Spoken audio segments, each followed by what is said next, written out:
You're listening to Angel Insights, brought to you by SyndicateRoom. This is the show that takes you inside the world of angel investing and micro VC to uncover the tips, tactics and strategies of some of the world's leading investors. And joining us today, I'm delighted to welcome my good friend Nancy Fechnay.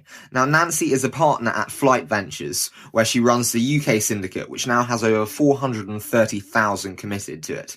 And Nancy moved to London from Silicon Valley in 2014, having spent time with the likes of Kleiner, Perkins and GE Ventures. And now in the UK, Nancy is the Interim Director at Techstars London, as well as an advisor to several select UK and US based startups. And she also has a soft spot for wearables and other digital hardware plays, but invests across all sectors. Therefore, it's time for me to hand over the mic. So without further ado, I'm delighted to welcome Nancy Fechnay, partner at Flight Ventures. Nancy, welcome to the show. It's an absolute pleasure to have you on. Thank you so much for joining us today. Thrilled to be here. Thank you. Now, I'd love to kick off by hearing how you made your way into the world of technology and startups themselves. Well, I was an engineer at University of Virginia. I studied systems and information engineering, so I always loved tech and to tinker with things. But how I got into VC is a bit unusual. I actually met the CFO of a venture capital firm in California at an event in DC. And I just applied to go to Duke University for graduate school when I met her. And she asked me what I was doing for the next 8 months. I said, I don't know. But what you do sounds really interesting. And so she said, well, why don't you interview? And I did. Right before the interview, was on Wikipedia searching what is venture capital.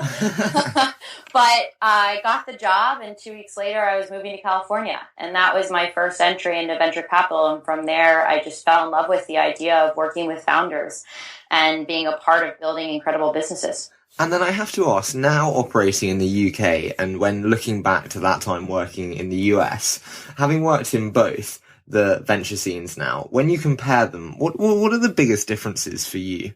Well, I can answer that question in 2 ways. I'd say if you're comparing the two ecosystems, the thing that makes the Valley, in my opinion, is that you have these incredible individuals coming out of the top universities, either coming out of Stanford or Berkeley, or flocking from other schools in the States to San Francisco. So you have that intellect as number one. Number two, you have the venture capitalists, you have the investors, you have the money. Number two. Number three, you have the corporates, and that's really key. What we're missing here in this ecosystem is enough corporate interaction. I've seen it increase over the last couple of months, even the last 6 or 8 or so months in the UK, where corporates are stepping up, trying to get more involved in the startup scene, trying to be more innovative themselves and launching accelerator programs, which I think is fantastic. And it's really what this ecosystem needs to take it to the next level. Mm-hmm. The other piece that we have that's different here in terms of ecosystem is that we're missing the later stage funding, so the Series B and C. Mm-hmm. And I believe the British government is really quite impressive how active they are in trying to solve that problem, and they're addressing it today. For one, launching the British Growth Fund, which does Series A and B investments, will also help this ecosystem hopefully keep some of these really talented entrepreneurs from having to go to the Valley to raise their next round, which is what we want, because we want the talent to stay here. Absolutely. And you spoke there about the kind of insane entrepreneurial talent that flocks to the Valley in the US. And I've heard you speak before about kind of founder highs. And I was wondering if you could explain that sentiment to us and what you mean by founder high. Right. So this is a phrase that I coined recently because people like to ask me, what do you miss most about the Valley? The honest answer is I miss getting founder highs. I miss being around these extremely ambitious, driven, passionate entrepreneurs that devote every minute of their day to building their company. And they know where their industry is going. 5 years ahead, they have an opinion about what it'll look like. And I think here you get the same experience, but not as often. And I'm not sure if that's because we're in a less developed ecosystem at this point, or maybe it's a result of the fact that a lot of these founders do have to go to the States in order to raise their later rounds of funding, so there aren't as many of them here. But regardless, I think that's the sentiment. A founder high is when you get a high from being around an incredible founder, and you leave that meeting on cloud nine with high energy and driven and excited about what they're doing. And it just makes the rest of your day extremely exciting. And do you think then that it's fair to say entrepreneurs in the UK are, as always suggested in kind of media, more risk averse than the US go-getting attitude?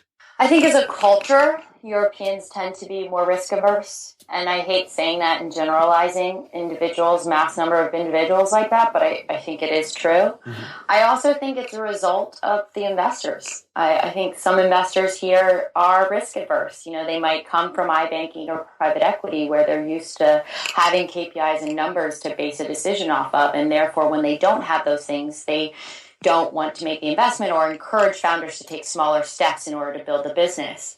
And that is something I've worked with a lot of entrepreneurs in the recent months as I'm advising seed stage companies now. And a lot of them, when I say, no, dream bigger, think bigger, how are we going to make this a global company? And they say, well, this is what I wanted to do. But all my past advisors and mentors have told me I'm thinking too big and that I need to take small bite-sized steps. And I just don't have that same point of view.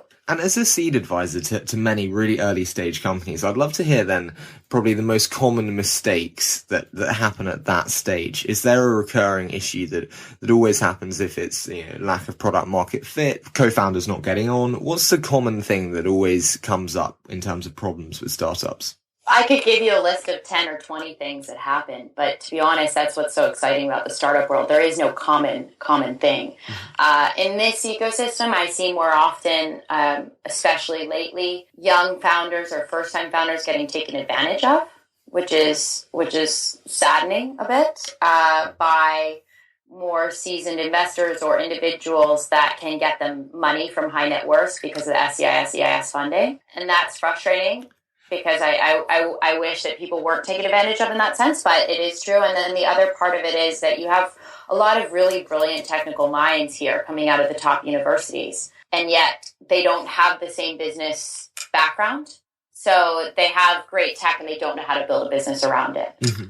And I'd love to talk about that taken advantage of there then, because it's always intriguing. No, it's intriguing for me though, because surely it's actually paradoxical for the angel investors or investors at all to try and kind of not cheat over, but take advantage of young founders in terms of valuation and equity, because surely that just disincentivizes them for the future and gives them a bigger pie of something less valuable. Yeah, and it makes it harder for them to raise their future rounds from professional, smart investors because we'll look at the cap table and say, what the hell have you done? Mm-hmm. I also believe that business should be done with morals. And I think this is not a statement about Europe. This is a statement about the entire world. And this happens in the Valley too. I just like to think that if we all approach things with morals, that the world would be a bit better place. And then you also said there about individuals coming out of brilliant institutions in the UK with heavy technical talent and maybe not the business experience. Is that somewhere where angels or seed investors can come in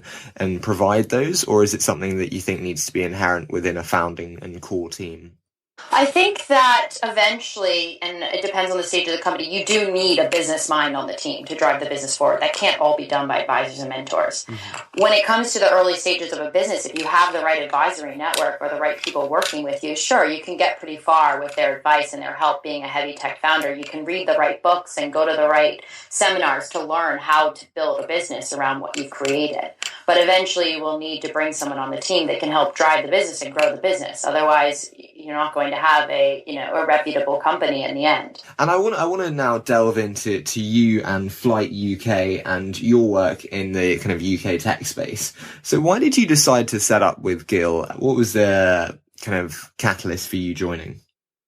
To be honest, I met Gil, and you've met Gil. He's probably one of the most motivating and inspirational individuals that I've had the pleasure of working with. And when you talk to him and you hear him talk about the future and where the investing world is going and how, Flight, at the time it was a different name, but it's founder friendly. It's really about providing them with a support system and hopefully a favorable terms to the investment, that we believe in building strong businesses that way. And that to me was exciting and something new. And the idea of launching a U.S. entity here in the UK essentially and replicating what he had built in the US here was really exciting to me because I'm very entrepreneurial myself, and it felt like I was starting my own company with a framework already in place. So what's the mission then for you with Flight VC UK, and what's the average check size? So the mission would be, I guess, that we look at anything from, a super seed size to a Series A. I did do one Series B. I do tend to still look at things from an investor point of view of how I was taught in the Valley. So I definitely compare things to the caliber of deal flow that I saw there and still see there, which I think is a different mindset. And in terms of industries, we focus on, I'll look at anything with a tech piece to it as long as it's not clean tech, biotech. Gil doesn't really like food tech and music tech, so we avoid those as well. And otherwise, I'll look at pretty much everything across the board. And you said about learnings from the Valley there. Is there any kind of core learnings you learnt from the Valley that you've taken with you to Flight now? It's not just about the KPIs and traction of a company. It's about taking risk and providing the founders with a network and know-how and experience as well as money. We don't want to just be the money in the bank. We want to actually provide them with a network and a system and advice. So for me, that's really important. I also look at probably things with a bit more of a risky hat on than most investors here. And I don't like local businesses. I want something that can be global, that's truly global and scalable. And talking of the geographies there, at the moment you're UK focused only. Are you looking to expand to Europe in the coming months or years? So when we launched Flight here, which was back in February of last year, I was the first international partner. And so I was trying to cover all of Europe and found that is very, very difficult. That's like one person in the Valley trying to cover all of the US. By default, I became focused on the UK. It's not because I haven't looked at deals from Germany and the Nordic region, which I do really love a lot of those investments. And I still talk to investors out there. And I, had a call this week with a founder from the Nordic region. But I focus on the UK just because it's my backyard. And we've spoken before about the passion of the team and how important that is. But there's always kind of a dichotomy with investors, and that's whether to follow the passion of the team or the product. And I'm always intrigued whether investors are product-centric or people-centric. So which one would you say you fall under? Definitely people-centric, unfortunately or fortunately. I'm not sure. It depends on how you look at it. I believe the product can always change. The service can always change. The company idea can change. But what you can't, or it's harder to change, especially with an earlier stage company, is the team. And I'd love to hear then, working with Gil and working alongside Gil, what the biggest kind of learnings and takeaways have been from that experience. For Gil, be honest, no matter what the reality. Be straightforward with founders. Don't waste their time. Inspire others, and always be thinking ahead. What are the next steps? What does the world look like in 3 to 5 years? And then final question before we delve into the quickfire round, and I want to talk about the future. What are the plans with Flight UK Syndicate? And then now you're Interim Director at Techstars. So how does that integrate with the Syndicate? Those are just two of the hats of the 5 hats that I wear. But okay, talk to me about these hats. Well, to answer your question, I'll come back to the hats, but to answer your question about the plans for Flight VC, I mean, all of our partners do other things. I don't think there are any of our partners that are just full-time Flight other than Gil and Sean. And that means that, it makes sense for me to take on the interim director role at Techstars. And I'm just doing that through the first week of May.